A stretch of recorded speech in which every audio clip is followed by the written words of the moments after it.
Talent hits a target no one else can hit. Genius hits a target no one else can see. Compassion is the basis of morality.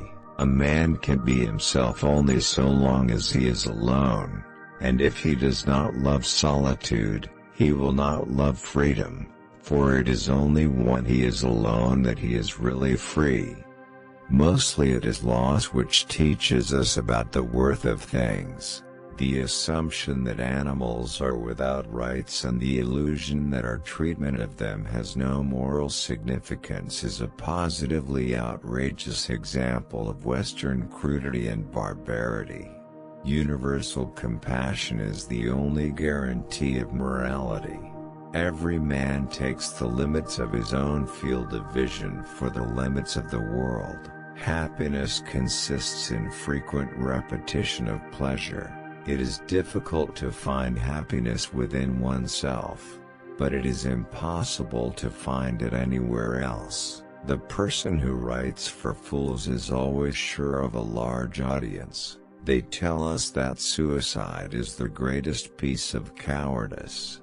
That suicide is wrong, when it is quite obvious that there is nothing in this world to which every man has a more unassailable title than to his own life and person.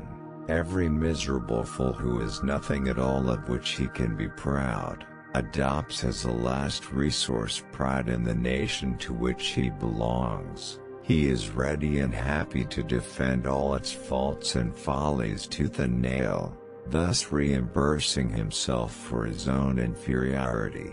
One should use common words to say uncommon things. Compassion for animals is intimately associated with goodness of character, and it may be confidently asserted that he who is cruel to animals cannot be a good man.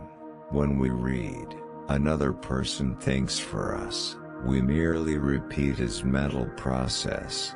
In learning to write, the pupil goes over with his pen what the teacher has outlined in pencil, so in reading, and by way of relaxation devotes the intervals to some thoughtless pastime, he gradually loses the capacity for thinking, just as the man who always rides, at last forgets how to walk.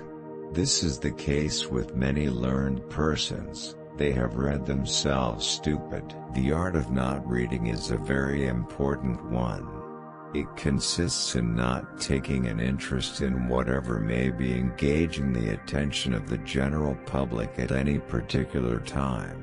When some political or ecclesiastical pamphlet, or novel, or poem is making a great commotion, you should remember that he who writes for fools always finds a large public.